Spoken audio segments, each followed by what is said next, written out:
Today we have our good friend Derek Webb with us. It doesn't feel like it was that long ago, Derek, that we were hanging out talking about you and your career and all your new music. And here we are.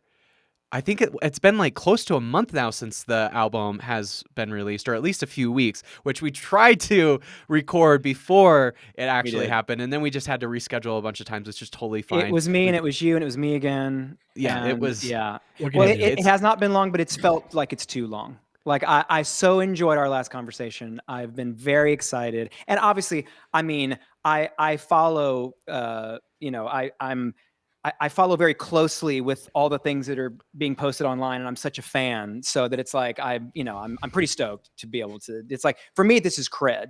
It's like I get. Oh, whoa. For me, it's cred. In my circles, it's cred that I got that I'm here a Wow. second time.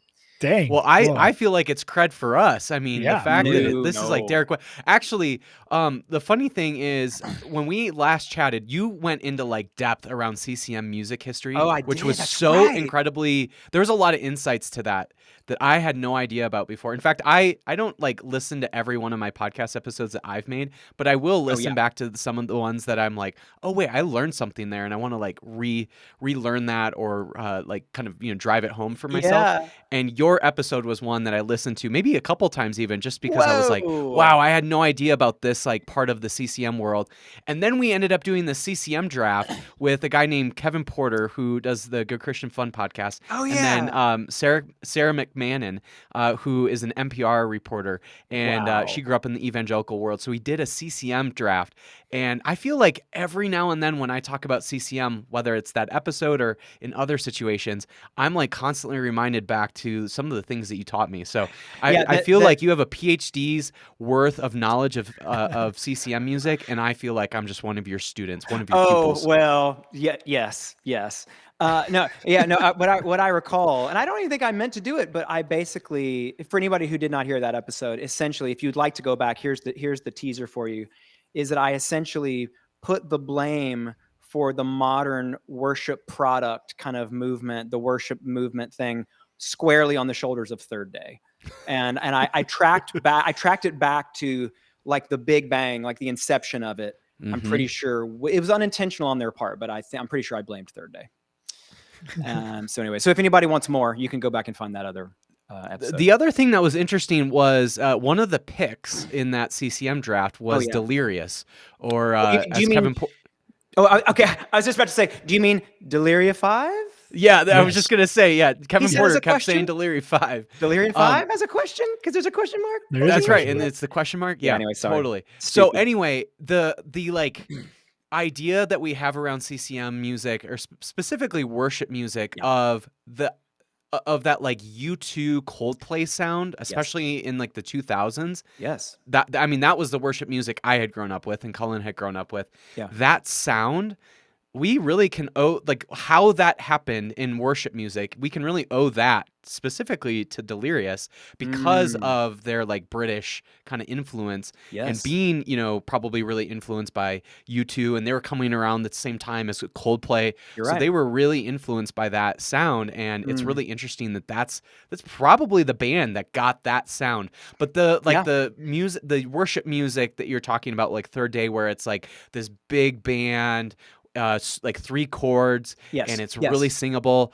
You're totally right. I think it started with Yes. Third Well, I Day, mean, it certainly but went yeah, through its evolutions, and and also interesting to think about. Just hearing you say that made me think that you also have to wonder if that kind of that style, that big U2, like you said, the U2 Coldplay kind of influence style.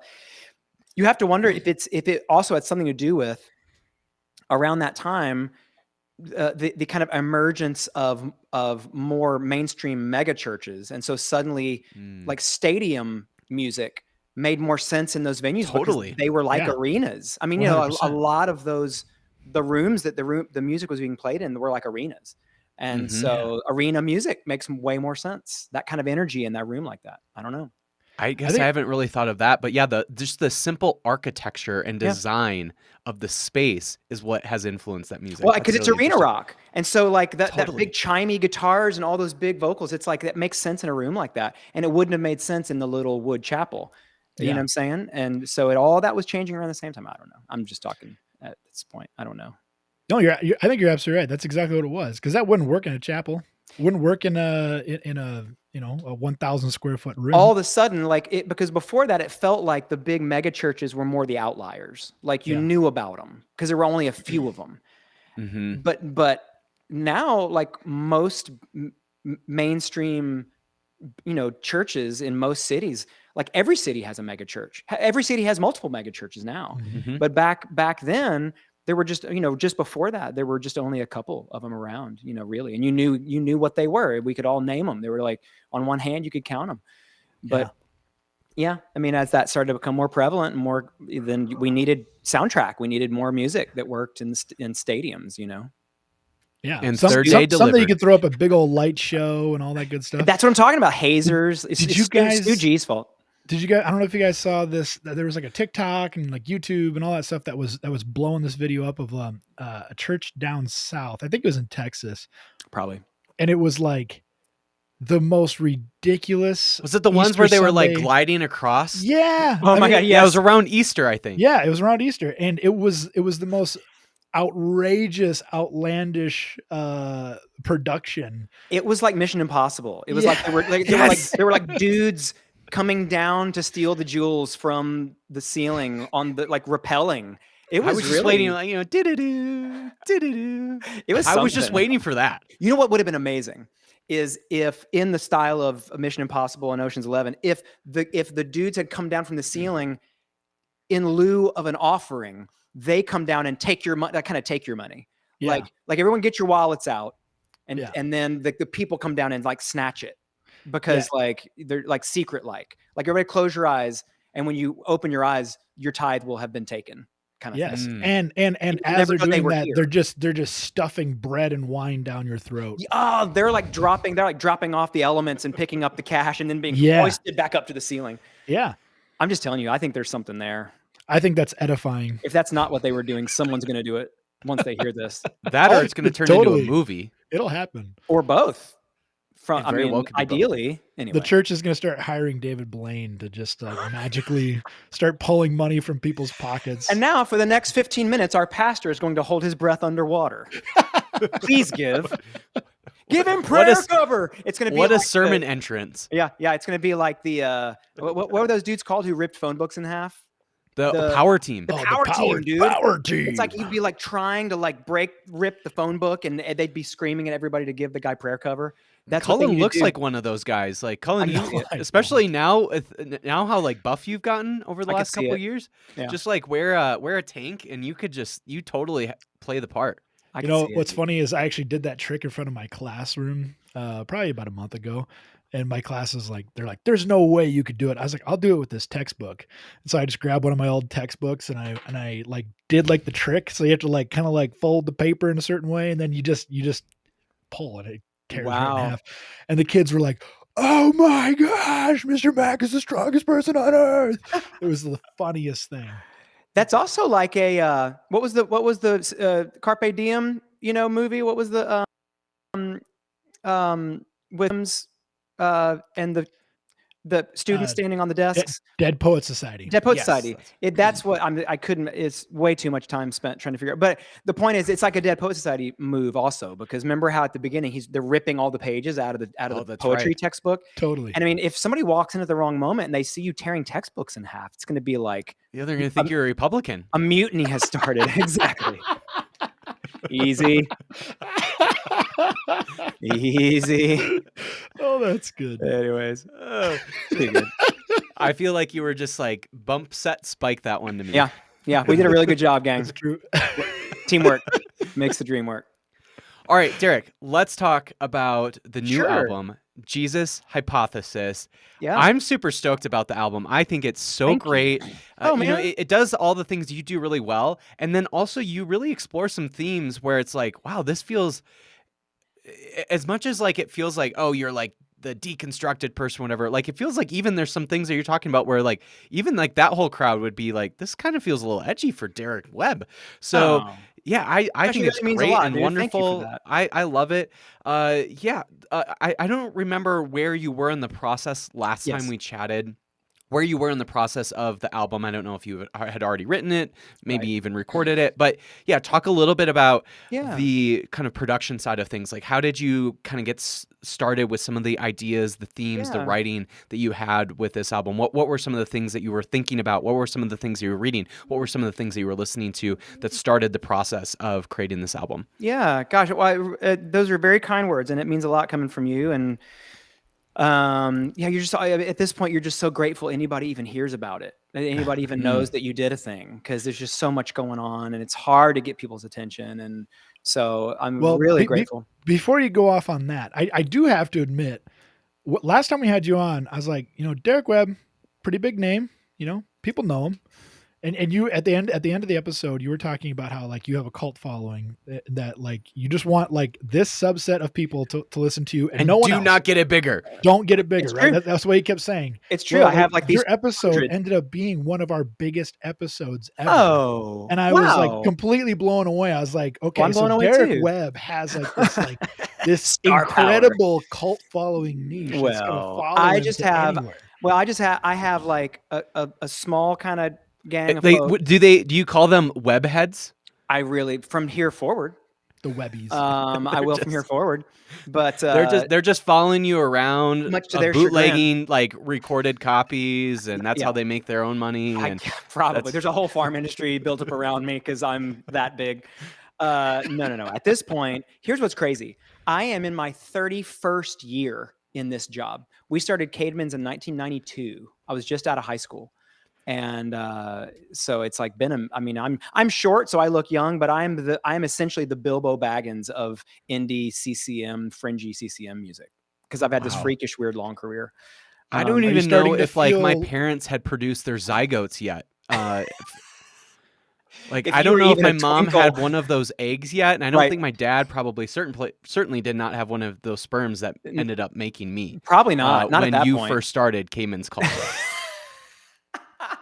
And if your parents are listening, I'm so sorry for what's just happened, and I feel like I was responsible for it. If they're listening, I'm very sorry too. Oh, okay. You reference yourself as Bilbo Baggins of this industry. Do you feel like too little butter spread over too much bread? Well, no, not yet. I feel like I'm still got the ring on right now. I feel good. pretty I good. love I got it. a new I love record it. out, new lease on life. Okay, so when we talked last, I think I was probably still writing. I was for sure still writing the record, and because here's what's weird about it is some of my friends, when the record came out about a month ago, and I was kind of sending it to friends or just telling friends about it and hoping that they would listen to it maybe, and more than a few of my friends were like, "Wait, like what's the new record?" And I was like, "The Jesus Hypothesis," and they were like, "Didn't that come out? Didn't that come out like a year ago? Like a year ago?" And I was like, and so here's what I realized is what I did was when I came up with only the title of the record, and I knew that I wanted to make a record called The Jesus Hypothesis about essentially going back into the area where you have, a great rule of thumb, if 10 people define the same word 10 different ways, you should immediately stop using that word. And the word deconstruction is certainly one of those words, but I'll use it as shorthand here because I don't want to take too long. But like going back to the place where you deconstructed or kind of pulled a thing down, pulled a plant up, to see if its roots were real, like in the rubble of that, to go back to it and kind of sit and camp and stay and sift through to see if there's things that are meaningful or beautiful or true, that feel true, that you want to bring with you, to go back into that place, to go where you a minute ago, were in there with an axe, and to go back with a scalpel, like to really say, like, I don't want to leave behind anything that's meaningful or beautiful just because it's part of the season that's just behind me. And I think that tends to happen. And so once I had the idea of like, okay, I want to make this thing, I kind of announced it and said, if you want to watch me write and conceptualize and make this record, I'm going to do that publicly for my patrons, for people who I feel safe with. And so people who care enough to kind of come be part of my little thing. And so it was like 2 years that those people spent watching me. I did like 30 or something episodes of these live stream writing sessions where I would get in front of my camera here on the other side of this computer or in here in my studio. And for 90 minutes, 2 hours at a time, hundreds of hours I spent basically just sitting out and just commentating my way through writing all 12 songs. And so I was somewhere in that process. But as a result, since I kind of announced it that I was going to start writing it, by the time it was coming out, people were like, that I thought that came out like years ago. I was like, no. I just announced I was going to start it.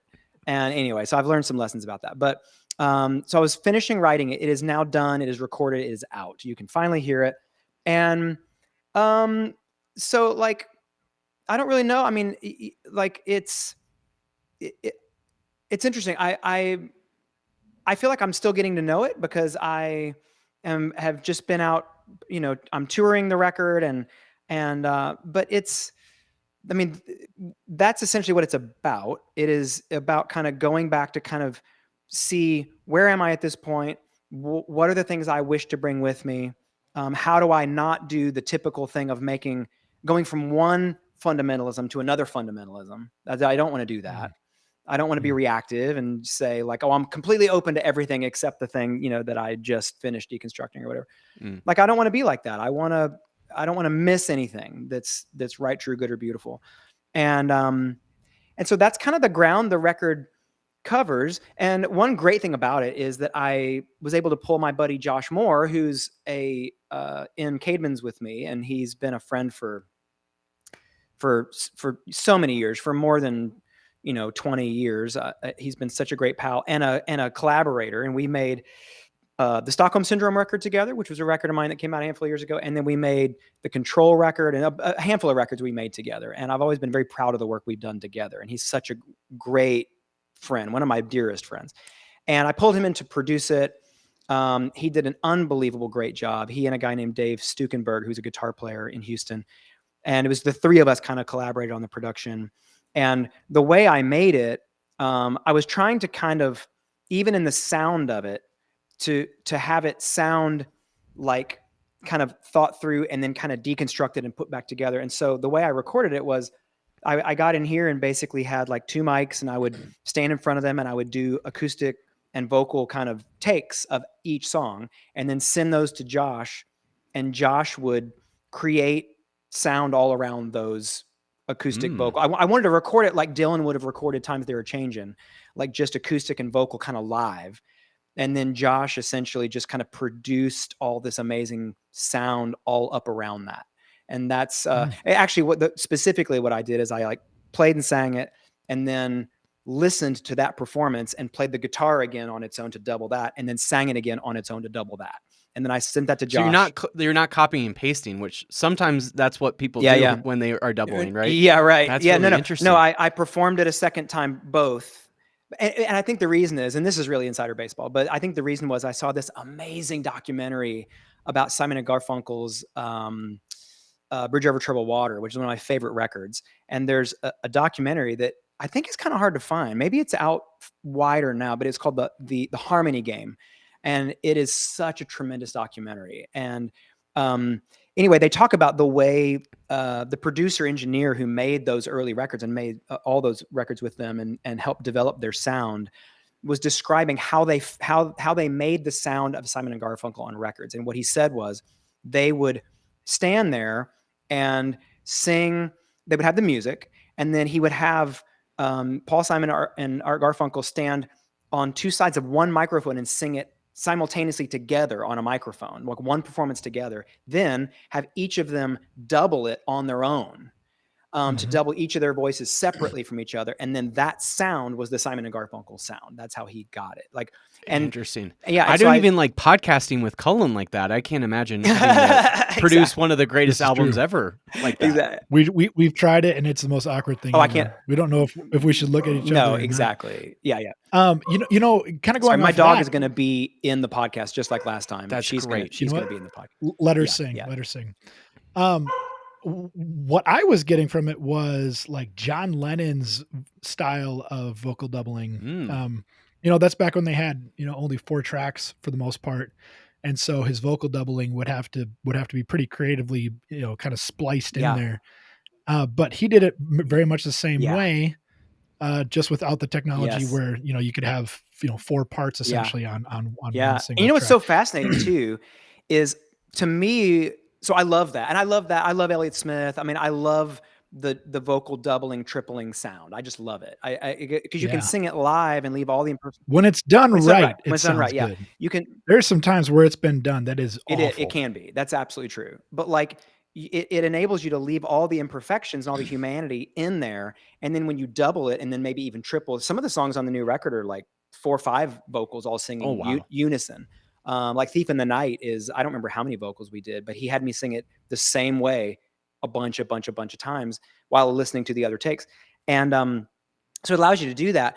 There are so many artists who I love who have really leaned on that sound. And I did that on my Mockingbird record. All the vocals on Mockingbird are doubled like that. But Elliott Mhm. Smith, I mean, that was his sound, like, and but what's crazy about John Lennon, bringing up John Lennon, that was certainly a big part of his sound for all like Plastic Ono Band and all those solo records. Yeah. But when you go back and listen to the Beatles, the early Beatles stuff, it sounds like a doubled vocal. And the reason is because John and Paul would sing in unison a ton. Yes. And they both early on like that, they sang so similarly that it sounds like one doubled vocal. And they were able to accomplish that even performing all those records live, which they did. I mean, they like you said, like they Yeah. had 4 tracks. And so there were no overdubs. You couldn't do that. The technology didn't allow for it yet. So whatever you want on the record, you had to be able to do it pretty much live.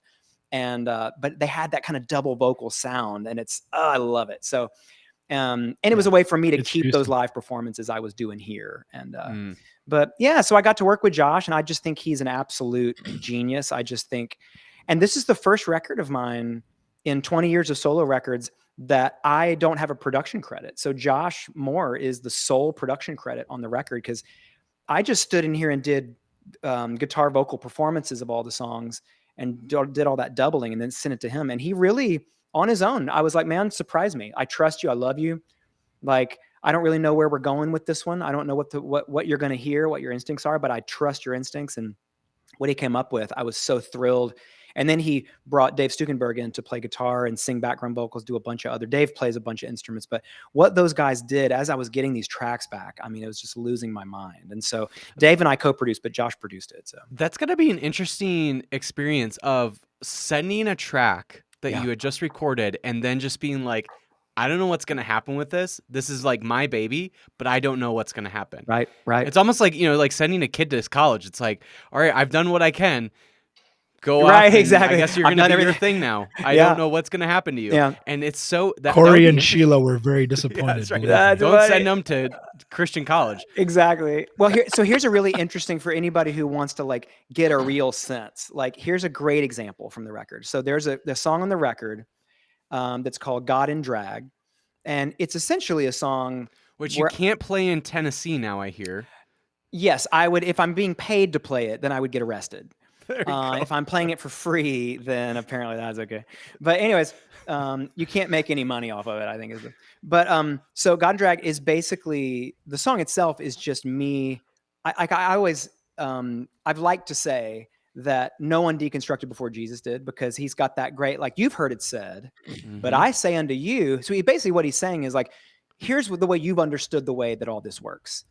But let me say this to you and tell you that maybe this is how it works. And maybe you have to rethink your relationship to this whole thing and how all of it works and the way you're doing all of it, because maybe everything you've heard, you've understood completely backwards and upside down and incorrectly. So you've heard it said this, and this is the way you've tried to keep the law. This is the thing you try to do to justify yourself.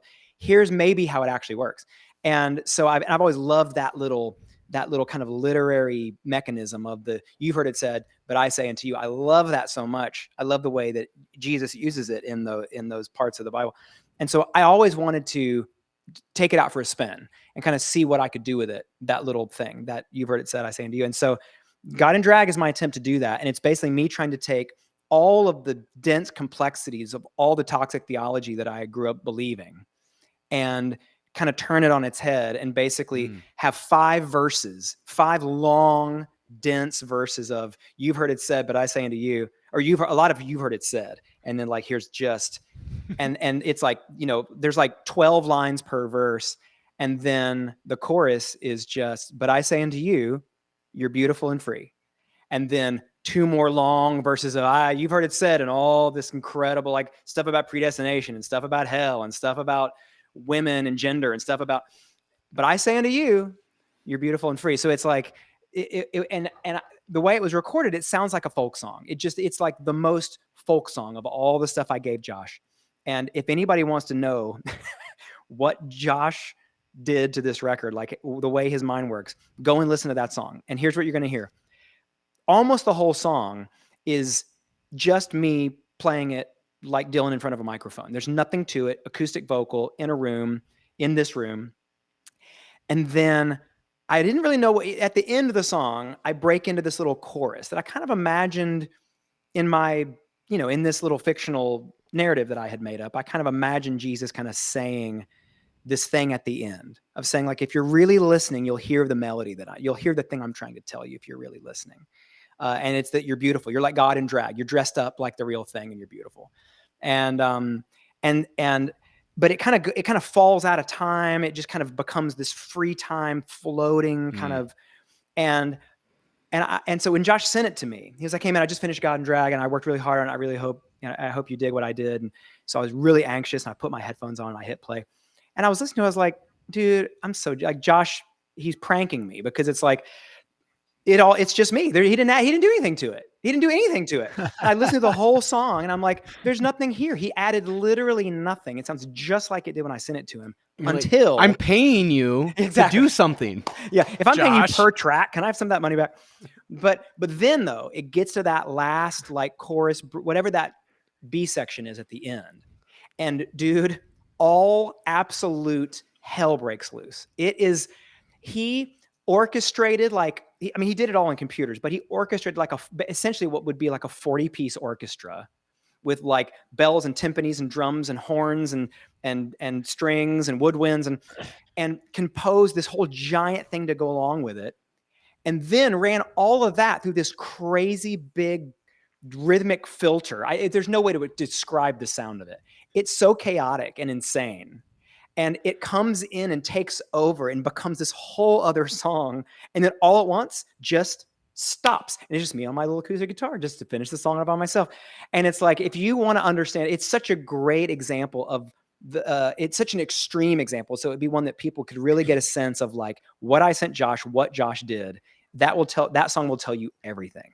And it's like my favorite thing. Every time I listen to that song, I can't wait.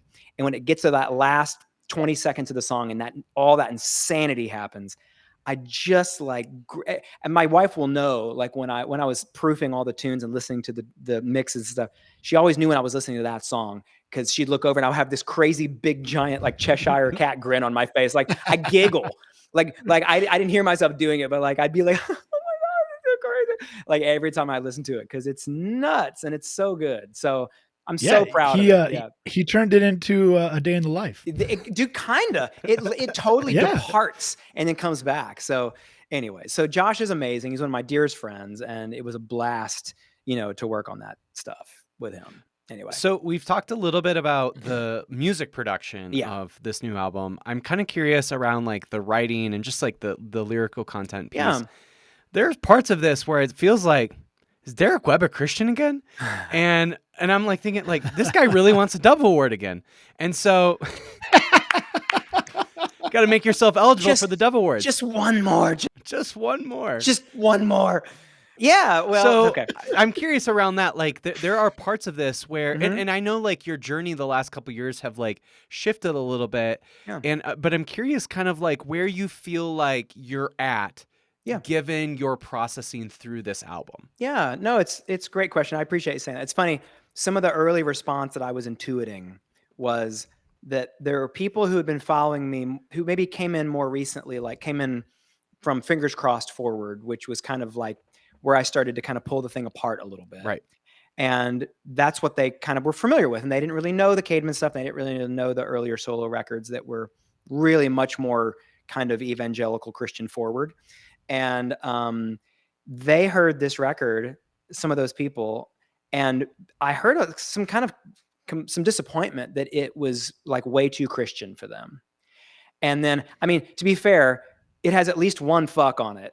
And so I don't know how Christian a record can be. I mean, I was the one record that showed up on the, I mean, you can't even say vagina in a Lifeway book, so. wow. Do you know that for a fact? Did you Yeah, test Rachel that? Held Evans in her first book said Oh, vagina, and it got that's pulled from right. Lifeway. That's right, dude. Well, that needs no comment. But yeah. Anyways, but like my record was easy to find when I was trying to see if it was like doing well, because it was the one record on the Christian gospel charts with the big red explicit E sign on it. So I just scrolled till I found that. But it was interesting because, but the thing is, like, that tension is right where I want to be. That's my sweet spot. Like, I hate categories. I hate the internet is a world devoid of nuance, and it's like a place where people feel as though they must give answers to questions for which there are no short answers, and they try anyway, and it gets everybody into trouble, and it's terrible. It's like everything's just so reduced and simplified. And so yeah, it's like I tried to just be as honest as I could. I mean, the record ends with a song called "I'm Still Here," and it's kind of saying like, I still really care, and I still am curious, and but what I will say, and I went into the record with this, and I came out of the record with it, and that is that one thing that I have found that I'm committed to, and I think is extremely important, is my uncertainty. I think that, like, I'm very committed to my uncertainty. I'm permanently uncertain, and I think you have to be. And here's the way I probably said it when I talked to you guys last, but just in case people didn't hear that one, what I specifically what I mean about it is that when it comes to things that are invisible, like God, and things that are unknowable, like the future, uncertainty, I think, is a great way to go, because you just can't be certain about those things. You can have suspicions, and you can have opinions, and you can hypothesize about it, but you cannot be certain about invisible, unknowable things.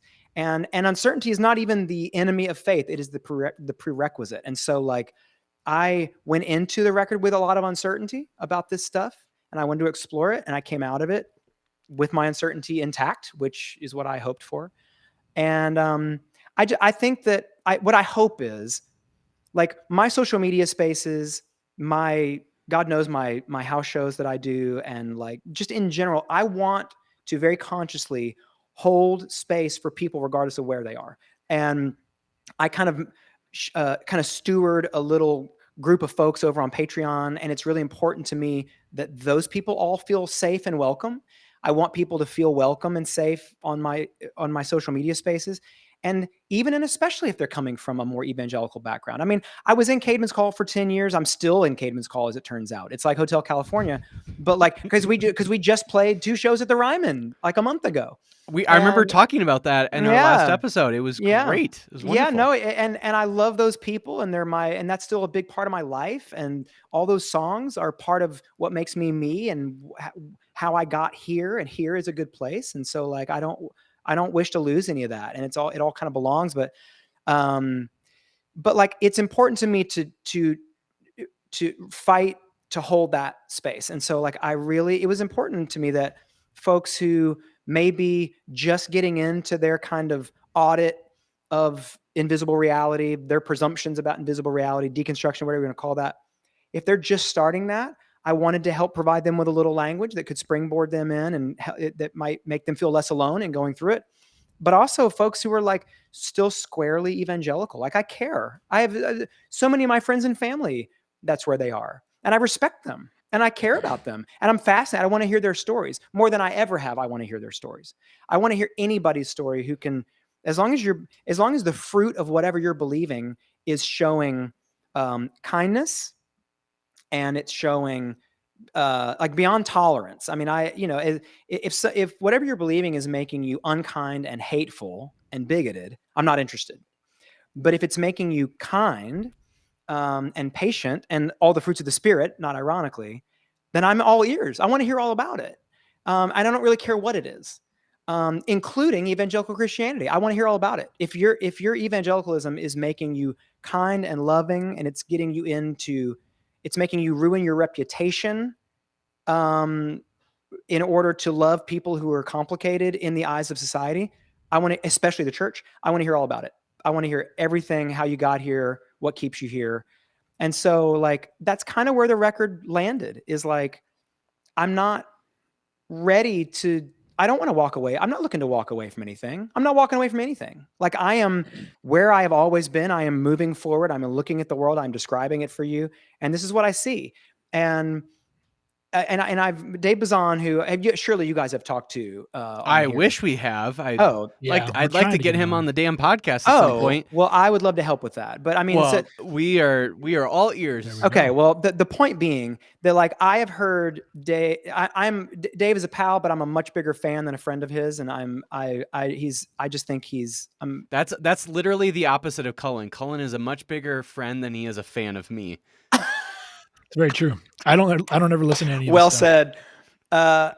But like, That's not but quite what true. I what That's I pretty heard close. Dave say that I really liked is, like, he's like, this is like my language. These are my references. This is, I've been in this space almost my whole life. Of course I care about it. Like, I care what happens to it. And I care about my friends who are still in it. And I'm not certain that it's wrong. And so, like, no, I'm not going anywhere. Like, I haven't left anything. Like, I'm right where I've always been. And I think that's challenging for people to hear, who see you as someone who is an absolute heretic about it, or who is absolutely left, or who is all on the other side of a thing. And that's okay with me. Like, I've never had any problem being disliked or misunderstood by people. If anything, I'm nourished by it. So, like, if people tell me that they think the Jesus hypothesis is a little too Christian for the atheists and a little too atheistic for the Christians, then I think I've succeeded. That's always been my sweet spot. So I love that topic though. The idea of uncertainty is exactly as you said. You should never be certain about something that you can't tangibly you fundamentally understand, can't know it for sure. right? Yeah. Right.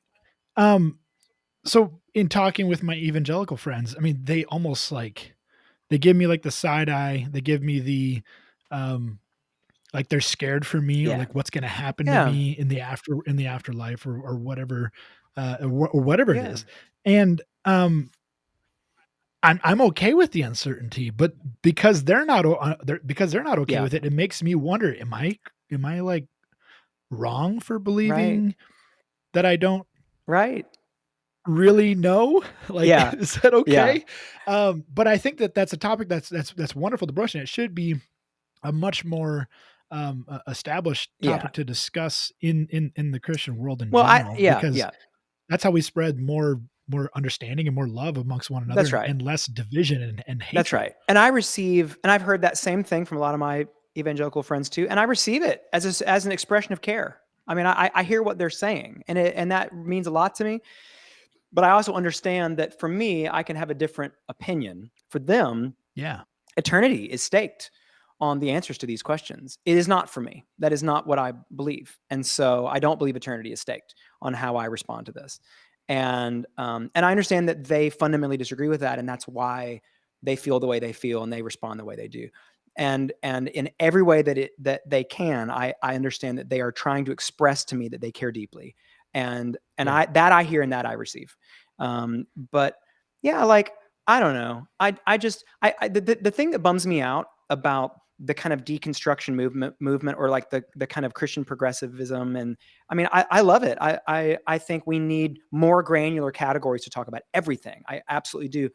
But I also kind of feel like it's done the thing that we love to do, and that postmodern people love to do by way of the internet and every other place they can, which is to, like, draw a hard line and divide as far as you can on two sides of it. And that is just not true, gang. It's just not true. Like my friends who are squarely evangelical in terms of their core beliefs, when we talk about the stuff and we talk about where they have doubt, or where they have had conflicting experiences, life experiences, or whatever it is, like, we're so much more the same in terms of, we're just kind of like landing on one side or the other of a thing. And I get that the stakes are high. They're high for me too, but it just bums me out that the thing has been codified in such a way, and that there's these categories to it, and these hard lines drawn where you're like kind of on one side or the other of it. And it feels kind of like we've got our flags down and we're kind of defending our castles. And I hate that, because so many of my friends, it's like, because it makes and this is a good point to bring it back around, Mason, to what you said before about the record, and it and how Christian is it, and or whatever, is like, it makes folks who are uncertain about their spirituality and their faith or previous faith to them at that moment or whatever, it makes them like feel self-conscious and unwilling to go back and even consider that maybe some of this is good, and maybe Jesus really knew some things, and maybe he was an incredibly significant figure, and maybe we can grapple with the spirituality and the miracles but maybe there's like things I really shouldn't miss back there. Maybe there's a reason, maybe there was something he was tapped into and that this whole early movement was tapped into that I really need to learn for like the benefit of my life and my immediate world. But people who are on the other side of some deconstruction or whatever they want to call that, they're like scared or unwilling to go back and even consider it. And the inverse is true. People who are still on one side of that in terms of their beliefs about eternity or heaven or hell or whatever it is, like are terrified to crack the door open to a little bit of doubt and deconstruction. And sometimes like that can be the best thing for you. And it's like it can strengthen even the faith that you now have to go ahead and consider and really fully feel all those doubts and all that. I don't know, man. Because like my thing, I remember when I was first going through it thinking like one of two things is going to happen. Either at the end of this, I'm going to determine that for me, and based on what I can know or think that I can know based on what I've got to work with here, that maybe like Patton Oswalt said, like maybe it's all chaos and that's the best explanation. It's just absolute pure chaos. And we have to just try to be as kind as we can to each other. Or maybe there is something going on and there is something behind all this. But like, if it's not real, I need to know. It's important for me to know what I can know about that. And if it is real, it's important for me to know whatever I can know about that. But so the only risk is in not doing it. And I feel like there's a lot of my Christian friends who see kind of this deconstruction, I'm using air quotes if you're just listening, as like a slippery slope. And so they're unwilling to do it because it's become such a big like movement or big category of all these people. And it's like, they hate that so much. And they have so much grief and sadness over their friends who have deconstructed that they're unwilling in their own private experiences with their own spirituality to even consider some of that. They just won't go there. And that makes me really, that saddens me that people on both ends of some extreme are unwilling to even take baby steps back towards the middle to even find out what could really be there. And to surgically detach the baby in the bathwater on both ends is the most important work we can be doing. And so there's a song on the new record that's called Some Gods Deserve Atheists. And what I always say about that song when I play it, because I've been playing a bunch of shows, is like, here's my invitation to you. And that is that it is always worth your time, your energy, your grief in a lot of cases to identify, root out false gods and to destroy them, to kill them. You must do this. And it was and you have to never stop doing it. In fact, even and especially when you think you found a real one, you have to continue to try to disprove and kill it. And the one that you cannot manage to kill might be the one, maybe. I don't know. I'm uncertain about it. But it was a great quote in the introduction of a John Shelby Spong book. It was not Spong who said it, but someone else in the introduction. I quote it too often to not know who said this, but he said that if a god can be killed, they must be killed. And I think this is kind of part of the ethic that keeps us intellectually honest in our spirituality, if we're going to try to have one. And so to me, it's like you have to kill false gods to hold that space open for a real God to come and occupy. And even that song, I admit in the second verse of it that in all likelihood, what I'm doing is killing the God that I have made up of everything that I got wrong about God. And if that's the case, I have to be an atheist to that God. If there is a real one, there's no way I'm ever going to find him otherwise. And so, yeah. One of the things I'm really interested in hearing your thoughts about is the difference between certainty and conviction. Because as I'm hearing you talk, there are things where like you get animated, you get passionate, you can hear it in your voice. And I'm like, Derek is convicted about that, but maybe not certain. And I'm like, there seems to be a difference there. That's one of the things I wrestle with a lot, where as I've like gone through my like faith journey, all my politics and everything, where I get to a point where I'm like, I don't know if I'm certain about this. Yes. Maybe I'm. I have no idea. But I feel convicted about this. Like when Yeah. I see a person who lives 2 miles from me have his neck stepped on and killed, and then a worldwide revolution happens because of it. Yeah. Speaking of George Floyd, Yes. um, when I see that, I don't know Mm. if like I'm certain about if that's wrong or not, but I feel convicted. Like I I feel hear like that. that feels wrong. Yeah. And I feel like I should be a part of something that makes some sort of It change in the pushes world. back on it. Right? Yeah. So that like I'm curious about like when you see something like that happen, Yes. Yeah. you're like embroiled, like you're just like I Yes. don't want that to ever happen again. Yeah. Is that certainty or is that conviction? And how do you think through the difference between that? Yes, and I'm really interested. I love that because that is an absolute nuance, and that is Mhm. what is so essential, especially when we're talking about things like this. Nuance is so important, and like like breaking everything down into its complexity is so important. So here's what I would say. First of all, I love that language. I think words matter. We really need to think about the words we use, and I think, and so I love talking about the difference between uncertainty or certainty and conviction, because conviction makes it sound like it's more subjective, and I mean that in a good way, like a thing that I feel deeply. But I'm not saying that you must feel also deeply the same way. But I'm not even sure that's the way you're using it in that example. And so, specific to that example, here's what I would say: is I would only really, or maybe I don't know what I would say because I haven't thought through it, but I've only thought through this when applied really specifically to spirituality. And so what Mm, I would say is when it comes to things that are invisible and unknowable, I think uncertainty is a great way to go. When it mm, comes to things that are knowable and visible, maybe not. And when you see such flagrant, systematic, institutional injustice, no, I think you could be certain about that because mm, you see it. Mhm. You see it. You see the evidence of it. It's mhm. demonstrable right in front of you. And so, nah, I'm okay with certainty when it comes to that kind of injustice. Yeah, I think through that a lot of like there are parts where it feels like these are really material Yeah. situations that I'm witnessing, and I feel convicted. Like I see something happening, and I'm Yeah. like my like body is just like Yes. shaken Yeah. by it, Yeah. right? And that's where I'm like that feels like conviction or maybe Yeah. certainty. I have no idea. Well, and here's what I like about it. What I really like about, just as I'm thinking on the spot about the idea of using a word like in language like that, what I like about is it is more posture. I think that you use a term or you think in a term like certainty versus conviction. It changes the posture or the way by which you communicate what you are feeling and responding to. And so here's what I mean: is like if you're certain about a thing, then it's like you're really kind of saying there's no space for anybody else because it's a Mm, certainty. It's a certainty. And if it's certain, that means it's 100%, it's objective. And if you don't agree with it, you're just wrong. And if you mhm, do, then you're correct. But it has no respect for you. The certainty is objective.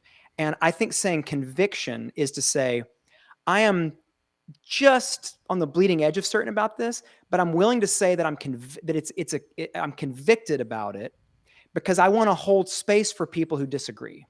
And I want to remain in a posture to want to have a dialogue with them, difficult as that may be, in whatever way I am able to engage with them.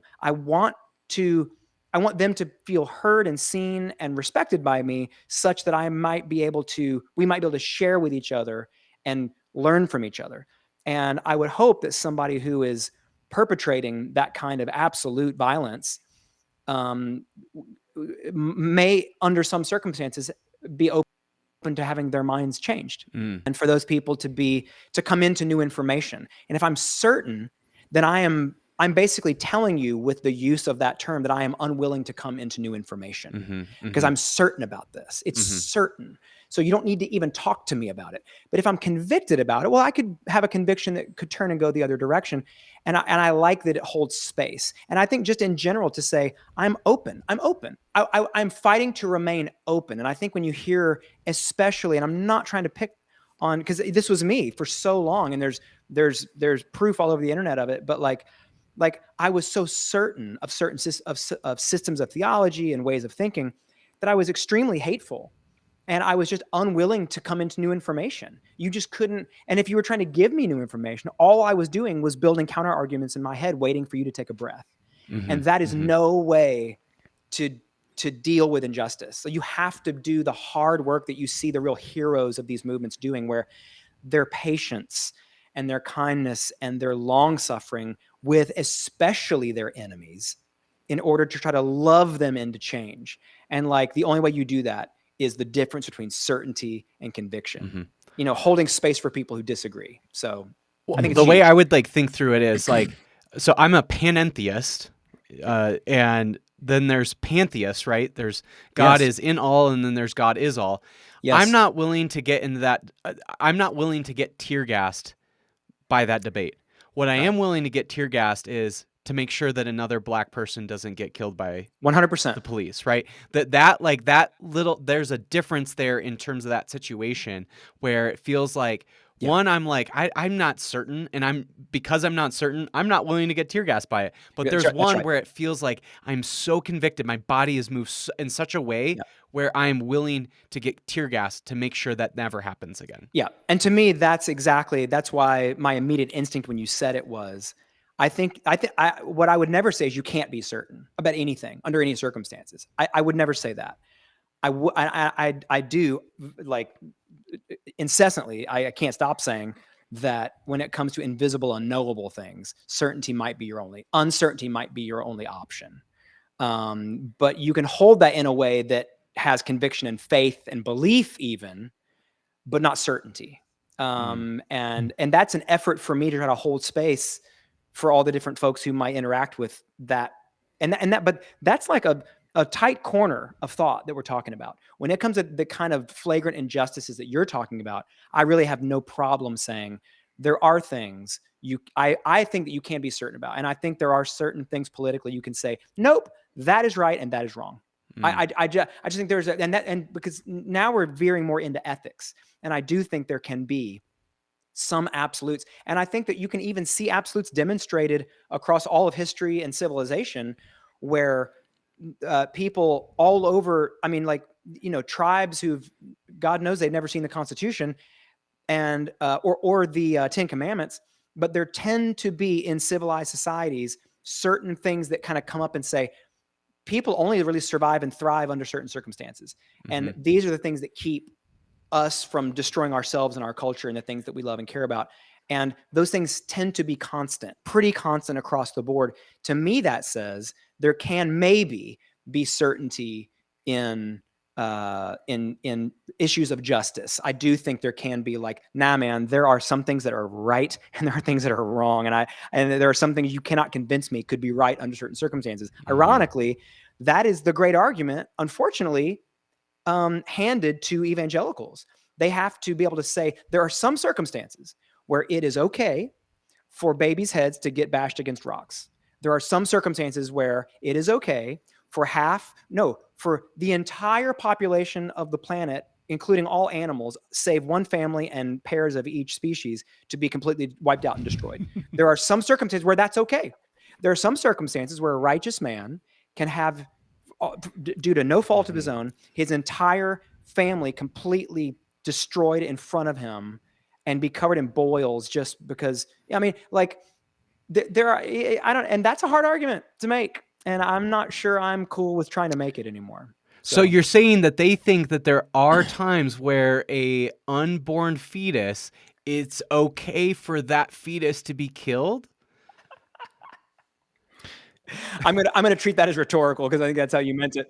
But yeah, I mean, it's like they've become really hard arguments to make, and yet I really do think that there can maybe, I mean, as I'm saying it, there can be certainty and objectivity in issues of ethics and justice. I do. I as I sit before you, that feels right in my gut to say that out loud. So to take that one step Let's go further, I have conversations like this with my students every single day. I teach in a very conservative district. Kids are kids. They think that a simple answer is the correct answer, and there's no other way around it, right? So challenging that thought process is always a difficult thing, and I'm oftentimes talking to people who have very, very, very conflicting views with myself. but I have to go in their direction Yeah. in order to kind of start to reel them in a little bit and to kind of relieve that ignorance that they have naturally predisposed in Yeah. them. How, or let's ask you this question: where in your life was that ignorance starting to kind of soften Mm. in you, and your heart was softened? Like what created Yeah. that change in you I specifically? think it was relationships. It's really There you go. simple. It was relationships. It was like, and there was a point I remember a handful of years ago when it's probably actually on the Stockholm Syndrome record, which did kind of veer into the lane of um, sexuality and gender, and it got into some of the, like, especially the way there was some effort on that record, and especially the press I did around that record, to take the church that I would have identified at the time as a part of to task for the way that they treated the queer community, and their complete fumbling with how to respond to that community. And I think that there was a point where I remember saying, like, if you don't have someone in your life who you care about, who is like, and I don't mean a token friend, I mean like somebody who you care about, who you want in your life and you love, and who is gay, you probably shouldn't. You can have all the opinions you want about the morality of homosexuality or whatever all that is that that the church loves to talk about. Have those opinions. I don't have a problem with that. I mean, I do, but I can't stop you.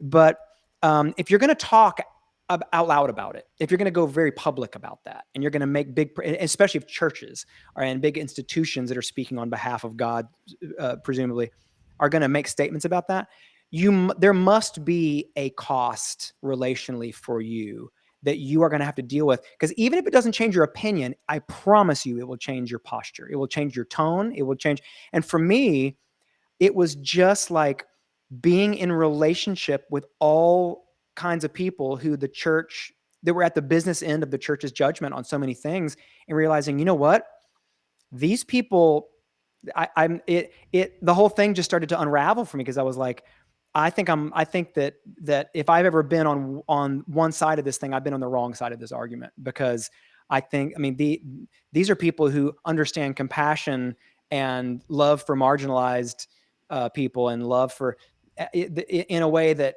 my friends who claim to be right have never come close to understanding.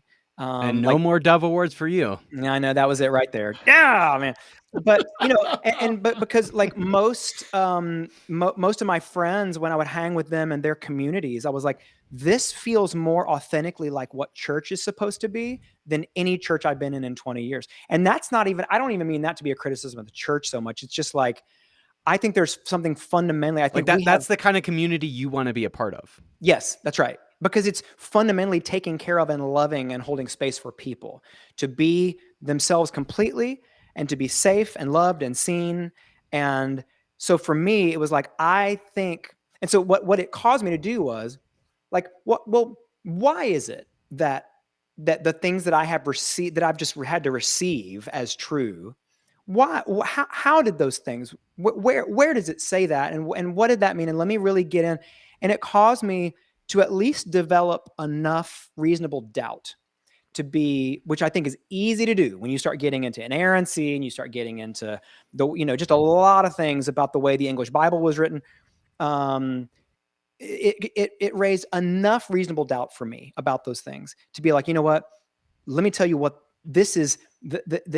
As flimsy as some of this, the razor's edge that some of this stuff sits on is not worth the absolute death of so many people who feel so squeezed by this culture and these systems of belief about God. And like, there are people who are whose lives are getting snuffed as a result of the way they are being treated by people who claim to be speaking on behalf of God. And like, I was like, you know what? It's just, I am at a point now where I have enough reasonable doubt about it that I'm no longer willing to try and make that argument to myself and say, no, I do think it's the whole, like, love the sinner, hate the sin. Like, I'm gonna be detached. I'm gonna be at arm's length. I'm gonna treat certain people who behave or believe certain things, behave certain ways, believe certain things in a way that basically just detaches and distances me from them and makes me other than them in a way that makes me feel morally superior or safe. And I finally realized, you know what? That's some bullshit. Like, because the like there, it's just, there's not enough for the result, for the result in the world that comes out of the church, the institution of the church, and the way it bears its weight on marginalized people, especially. I was like, you know what? Like, the evidence is just too flimsy for me, and I'm gonna stop trying to defend it. I'm just gonna love the hell out of people who I think are lovable, exactly, precisely as they are. I'm gonna get off of God's PR team, and I'm gonna basically just see where that takes me. And I just realized, wow, there's so much of this that I think it's why in the second verse of the song I wrote, that I confessed this in the second verse of a song on the new record, that same song again, some gods deserve atheists, where I said, maybe the trouble is I'm not reformed enough. If I'm not willing to stand hammering more theses up, questioning what doesn't belong, the God that's made up of everything we got wrong. And so it's like, Maybe you were the one that it's always what, how do they say it? Reformed and always reforming. Maybe you just were the always reforming. that's what I'm talking about. Like, people who say semper reformanda, like always reforming. It's like they, you talk a big game with that, but when it comes to actually continuing to reform, do you know what that might mean? That might mean questioning inerrancy. Like, I hate to tell everybody, but like that, I mean, Martin Luther was seen as an absolute heretic. And I'm not a fan of Martin Luther's by any stretch at this point, but he was a complicated character. But what I am saying is, like, for a thing that seemed to pigeonhole me for many years and certainly did me no favors on the theological side, maybe the thing I did wrong is I didn't take it as far as I should have. Maybe I failed to continue reforming. And maybe that's precisely what, I mean, that to me feels like exactly what I'm trying to do. Like, I have to be able to say, like, hey, everybody, like, men did this. Men did that. Men decided on the books that made up the canon. Men decided on the contents of the Apostle and Nicene Creed. Men did this. Men posted the 95 Theses and turned reformers into Protestants. Men did this. We can, men and women. I'm so sorry. I'm so sorry. I've just said men so many times, for God's sake. People did this. People, and therefore, Well, people, but most of them were men. most of them were men, because they were the only people who could legally speak at that time. And thank God they were not there anymore. But the point being is, like, people did it, and people can still do it. And so, if you are a person, and this is all my heroes at this point, who speak great truth to great power in the deconstruction movement, I'm going to continue with that shorthand, are folks who are basically doing exactly this work. They're tacking their theses up, and they're saying, like, what if we need to go further? Like, this is a great biblical, I hate to say this, but this is a great tradition, a great Christian tradition, doing what we're all trying to do with this, like literally calling it all into question. And this is exactly when Jesus said, "You've heard it said, but I say unto you." I swear to God, I think that's what he was doing. Look at that full circle right there. So anyway, I don't know. I just, I really do. You should write an I album. feel strongly about it. Yeah, exactly. This needs a soundtrack. You've got your 95 songs. I got my 95 VeggieTale jokes. Cullen's got his 95 of whatever it is. And something. He can come up with 95 of something. God knows. Got 95 problems. Yeah. 95 problems. Yeah. Hey, at least it's 4 less than Jay-Z. That's right. 95 problems. I'm so sorry. I missed the gold in it right there. And I'm so glad you got 95 problems, but the Catholic Church ain't one. Yeah. Hit me. All right. Well, Derek, we are there. We are going to talk either, and it's going to be your choice, your top 5 most guilty pleasure artists, or your top 5 most hated artists. So tough. So which one are you going to choose? It's so tough. Like, I hate this. And this you have to be certain on, because you could physically touch any. You're right. You're right about this. I think I don't love either. They're both really hard, and I'm not trying to be difficult about it, but it's difficult. And because I don't know that I have enough guilty pleasures to come up with enough to make a great list. I might only have Even one or like two. songs will work. Even if there's like one Sure. song from one artist and you're like, all right, that's the artist because of that one song. Yeah, I hear that. It's so interesting. I don't know if I. Well, okay. So here's what when you first said this, my first thought was, what about? Because I think all great criticism is rooted in great love, and so for instance, let me see if this gets even close. Like you've never met a bigger U2 fan or apologist really than me, and yet I'm the I mean, first. I have met Josh Scott. I don't know. You Oh, two might have to fight over the corrected. U2 apologist Nope. title. You're correct. I'm corrected. That is correct. Josh Scott is in fact You're runner up. I am runner up, and if he ever cannot fulfill his duties, then I will step in, or if he's ever caught up in a scandal. But and yet I would tell you absolutely that I don't think they've put out a good record in at least 15 years, and maybe more. And in fact, I think they put out absolutely like almost unlistenable. So in other words, a band that I'm a huge fan of that I currently absolutely hate. Mm. But see, even that, dude, like this is tough for me because I'm like a hardcore rational detail type, analytical type. So like even in my mind, as I'm thinking for examples for your questions, I'm talking to myself in and out of it in my head before I can even say that shit out loud. And but anyway, I'm just saying because U2 is a great example of like a band who I absolutely love, and yet I don't think has made a good record in forever. And I don't know if they've got another. I mean, they literally had to put their record on everybody's They phone. had to force it down our throats, our phones. Yes. That's right. And we're still talking about that. I know. I feel. That was like what, 2012, 13? It was I before think Mason was 13 because born. I think I was in college. I think it was my first year of Nah, college. it was before Mason was born. Before Mason. Yeah, was it for sure born. was. Well, so guilty pleasures would probably be. Oh, here we go. I got it. Okay. All right. Hit us with and it. I feel bad because some of these, and I'm not going to be that asshole and be like, oh, there's no. I mean, I said this to you already, but I was about to say it in a voice, but I actually said it for real a little bit ago. That I don't think there's any such thing as a guilty pleasure at this point in my life. It's just pleasure. I don't feel guilt anymore about this shit. But again, it's about who would like people that would want to make you feel guilty for listening to them. That's 100% correct, and I hear that. Okay, so for me, almost all of it would be like 80s, 90s CCM stuff. So it would for sure be like Free at Last. Totally. That whole record is a jam. I put it on, bro. It's so insanely good. Michael J. Smith, Go West, Young Man is a jam. It's crazy. Stephen Curtis Chapman, Great Adventure is a absolute jam, dude. Hold on, I'm not done. You and my mom should hang out.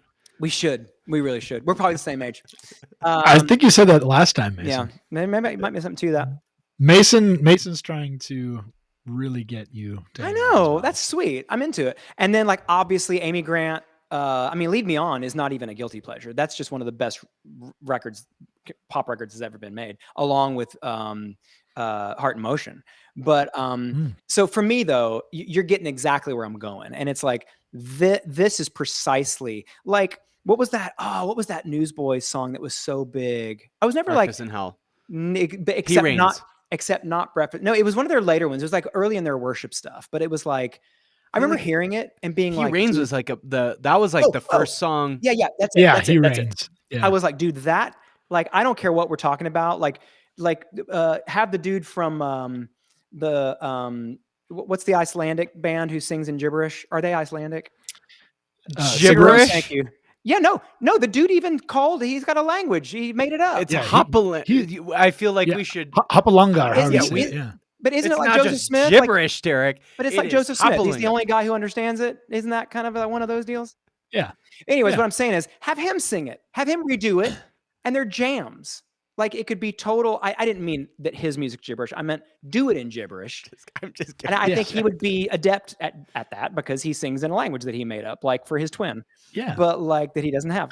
But like that stuff it's a jam. So like if you put on Free at Last, like take a few steps away from me because I'm gonna go into a different mode and I'm gonna jam. It's bro, that stuff is so good. Holy it's Spirit's so good. gonna be moving. I'm being serious. Anyway, I think I covered it though. I named it like a handful of records, right? That's a true. few. That's Are true. there any like non-Christian artists that you would like throw into that? The only artists and music that I feel guilty about listening to are Christian artists. That's fair. Yeah, I Okay. only feel guilty That's about the fair. Christian music that I still listen to. I don't feel guilty about any of the rest of it. And I'm So- revising my previous so, like- opinion like- on that. Let's imagine this. Okay, you're sitting in your car, and Sir Mix-a-Lot's "I like big butts and I cannot lie." Right? yeah. Okay, you have your windows down. You're in the middle of a busy Yep. street. You're outside of, let's say, like an elementary school. Yeah. And you're not going to feel guilty in that situation.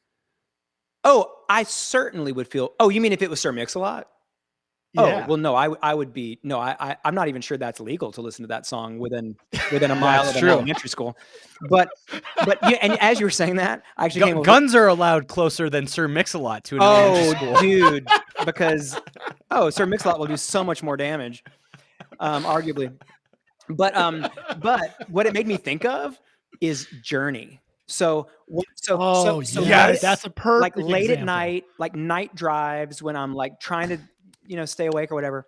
I will put on Journey's greatest hits. And it is such a tremendous collection. Journey's greatest hits. It's one of the best all time. I will put that on. I'll roll the windows down and it's embarrassing. Like, cause I cannot sing like Steve Perry. Nobody can, except for that one guy, but who's in the band now, but who they found in that village somewhere. And he's incredible. Is it from like Philippines or something? He's like that? incredible. Yeah, Oh my God. so he's good. what a gift. He's incredible. But anyways, like that's what I will put on. And I know every word. I will air guitar, every solo. Absolutely. What's your favorite song on that record? Oh on my! that There greatest is hits no record. way. For me, it'd be "Wheel in the Sky." Wheel in the Sky, bro. That's like a deep cut. I mean, it's on the greatest hits, but that's a deep cut for the greatest hits record. I need Yeah, to totally. see a Derek Webb, Cullen Mac karaoke collaboration at some point. Oh Ooh, boy. that would be Derek, you don't fun. know this about Cullen, but Cullen gets like, I mean, he will literally do Whitney Houston if he has to. I mean, Cullen's got this great, deep, booming voice on podcasting, but when it comes to singing, that dude can get the falsettos you need. Wow. It's not Okay. not falsetto though. It's all chest voice still. Wow. Really? That's the weird Yes, part. Yeah. Cullen Damn, is an bro. incredible singer. Thank you, Mason. That's I appreciate incredible. that. Wow. Yeah, like all the all the 80s like hair metal stuff. That's Cullen's jam, like in terms of being able to sing. Now Cullen doesn't Wow. like any of that music, but he could do it all. Wow. Yeah. We should start a band. So this is what I was going to say. Let's do it. So I I'm down. love all the songs on this record, but honestly, Yes. only the young, dude. It's like they open it with such a deep cut, and I mean, I'm so sorry. You Great can song. take this out if it's a copyright violation, but hang on. We don't make enough money. Immediately, bro. And wait, just till the vocal comes in. Steve Perry. Here we go.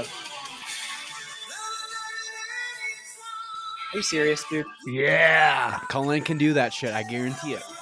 I'm just saying that has gotten me. That has saved me from driving off the road so many nights, dude. I don't have a Yeah. voice the next morning, but Well, That is a Cullen's great your guy, Derek. driving Cullen's song. your guy.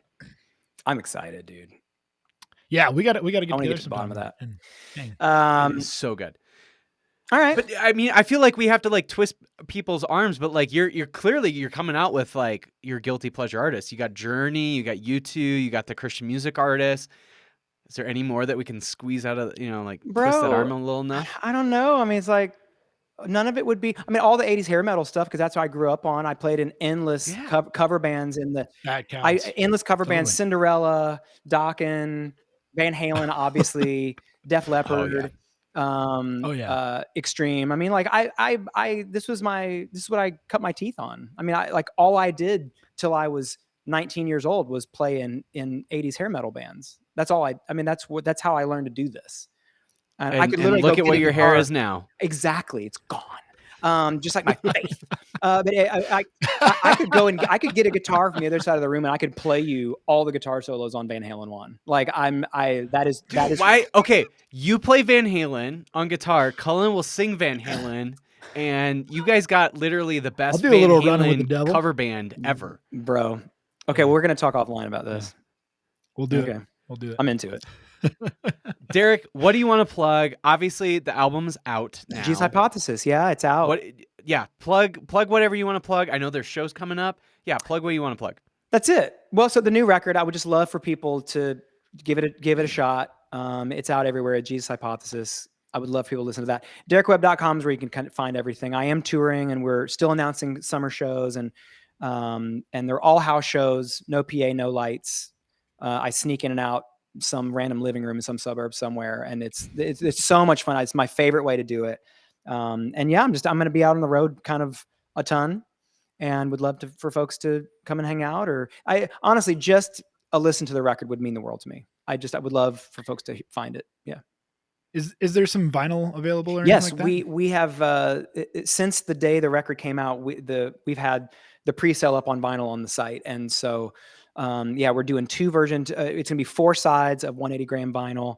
We're doing regular black, and then we're gonna do like these really cool white splotchy vinyls. They're gonna be more limited, but I make vinyl of everything now. Now that it's like affordable to do so as an indie, with these like there's this rad vinyl shop in Austin that a friend of mine runs that does like short runs. And so finally we can all afford to do it. But yeah, there'll definitely be vinyl and all that. But yeah, that's it. I would love for folks to go listen to the record. That's it. I want to keep it focused so people actually do it. I love that. But the real reason we brought you on was actually because last time we talked, there was something to do with your wedding dress line. That's right. The apparel thing the partnership I did. And I heard there was something new going on with this. Yes. What is that? I'm so glad you asked, because there were some people who heard that and thought that was a joke, and they would like kind of ask me on social media, and they were like, well, that sounds like it couldn't be. And yeah, so it's one of those like it's like too crazy to be not true. It's like one of those, it's like you being a Christian again. It would be like that if that's what we were talking about. That'll be episode 3 that we do together. But yeah, so at first it was like, approach to do an apparel line for the, based around the whole wedding dress thing. And that was crazy. And here's the deal. So in order to, now that I've got the Jesus Hypothesis out, and now that I've kind of taken some spot in the conversation about kind of the whole deconstruction and uncertainty thing, they have wanted to kind of get into it. And I thought this was so clever when they came to me and pitched it to me. I wish I had like the boards I could show you, because you won't believe it when you see it. But they came back to me and they said, okay, now that you're kind of on the other side of this whole, maybe like identifying with this whole certainty and the whole Christian faith thing, they thought this would be, because it's like statistically, the market needs this. So I thought it was super smart and clever. They're actually doing a line that's going to be like the yin yang to the wedding dress apparel line that we've done together. And it's actually apparel for divorce. It's a divorce line. It's like the dress that you would wear, like the black dress you would wear to court on the day that the gavel hits the thing to make your soon-to-be ex jealous. Is it like black dresses or what? Like it's like black and dark brooding, like dark navies and all these really be like purples and like all this like, so there's a whole line of like the inverse of wedding apparel is what they decided they wanted. They want to be on both ends. I have a bet on every horse in the race at this point, So yeah, that makes sense. So they've got this beautiful, like really, it's like, yeah, like it's cool. It's people are gonna really flip, I think, and it's smart. Wow, because like you want to get them on the way in and the way out. You want them to hit your toll booth both directions. Totally. And so the smart wedding apparel companies are going to get into this just keep that email for about 10 years and you're golden. You're golden. You're going to repurpose that, dude. Anyway, statistics will say 7 would be about. Yeah, that's what it is. 7 After 7, you could probably delete them off your list. No, don't pay for it. Anyway, so that's that makes sense. That's brilliant. That is absolutely I'm so brilliant. Glad you asked. Does it? I heard that there was also like a deal where you could like go to like your local Ace Hardware. You could also pick up like a set of like lock cutters, what is that what they're called? Bolt cutters. Anyways, yeah, and it's for like wedding rings, right? Oh, that I've got to mention if they're not on top of that, because imagine if you get the garment with like some commemorative bolt cutters that can get that ring right off. That's so like fantastic. like like at your wedding you get the you know, you both like cut the cake and then Yeah. you slam it in each Yeah. other's face. Here you cut your ring and you You throw throw it it at to the other other person. person. And Yeah. the one thing that they're doing as like when we launch this thing that I think is really smart is anybody who comes in on the front end, if you want to go ahead and pre-purchase when you're purchasing your wedding kind of apparel, if you want to go ahead and pre-purchase the potential divorce apparel, Oh, it's like sort of like a prenup apparel. Yeah, it's a then you prenup. get this Yeah. crazy like deep discount. Like you get like this 50% off. And for them, Jeez. it's like what's the You're what's the making loss? money at that point. That's exactly right. 50% off for your 50% chance Yeah, of divorce. and punch cards. Like Yeah. if you've gone around this ride more than a handful of times, it gets cheaper and cheaper the longer you're in the club, kind of deal. Wow. Donald Trump should be your first. Dude, your he would be first- getting all of his clothes first for purchaser. free by now. Anyways. Yeah. So that's You'd what we're. think. Well, he needs it because he's got a $5 million thing. So that he's I've gotta pay heard. I feel like there should be a package deal where you can buy Twitter with this too, because that or get a blue check mark, because that seems to be like right in line with this group of people. The blue check, That's dude. very Right, true. right in your market. Yeah. I just lost mine, and yeah. You're right. You're right about that, though. Yeah. It's so it really I mean it's endless the possibilities, but I think they've really got an interesting spot in the market that they're going after, and I'm Wow. just kind of pleased to be brought along. I'm always honored, you know, when somebody who does good But work. I comes and wants feel to like you partner. do need to make maybe like a Derek Webb divorce song then, right? Like I was gonna say, yeah. I think I think Fingers Crossed might have been almost a whole record. Yeah, that's Almost almost a whole the whole record on it. album. It was a tale of two divorces, that record. So It comes complimentary with the yeah. dress. Oh, that would be cool. Oh, it's like U2 and the iPod. It's like we will force Fingers Crossed onto you when Yeah. you receive the garment. It'll play That's from the perfect. pocket or something. You know, like That's That is perfect. the way to do it. Well, so we're still I am brainstorming looking it. But forward I to feel this. good about it. I feel good about it. I'm That- excited. About Yeah. it. I mean, Understandably So keep your eyes peeled. For as sure. great as profitable as the wedding industry is, I feel like the divorce industry should be just as profitable. Why can't it be? I Totally. think is the question. The question we're asking is why can't it be? Why couldn't it be? Yeah. You know what I mean? That's right. Like, Yeah. we're not causing it. We're not cheering about it. But if there's money to be made, I mean, you know, why Make some couldn't we money. have some of it? So Yeah. Yeah. Yeah. Yeah. I like it. I think it's Thank you for brilliant. I think it's a Well, it's again- a multi-million again, dollar I idea. can't take credit. I'm just being pulled in as a partner, but I'm excited about it. So we'll see. We'll Well, see we're where it goes. excited for you. Hey, thanks, you guys. Awesome. We love it. I We dig love it. it. Well, dig it. Derek, thank you so much for chatting about the new album, Jesus Always a pleasure. Hypothesis. Everybody needs to check it out. Thank you Get for the vinyl if you're able to. Get the vinyl, and then if Derek happens to be in your city, just show up to a random house, and who Knock knows on what's gonna doors be till there. you May- find know, me. Maybe somebody's making some casserole, and you get a little casserole, and you get a little Derek Webb show in the midst of it. I think that's just great. But It go check happens. out Derek's stuff, and then obviously check out the divorce work that Apparel. you're doing. It Yeah. sounds great. Thank you for Yeah, that. The Yeah. divorce apparel. Oh my goodness, Brilliant. sounds so great. But anyway, thank you so much for chatting, Derek. Such a It's pleasure. always a pleasure. We're gonna get you back on, I'm sure. Love you guys. We'll do the most hated artist at that point. Yeah. Going for but, 3. We're uh, going for 3. We're You going for bet. 3. We'll basically try to make you like an honorary co-host at that The point. 3-peat. Yes, I would love that. Thank you for that. I We would be love it too. honored for that.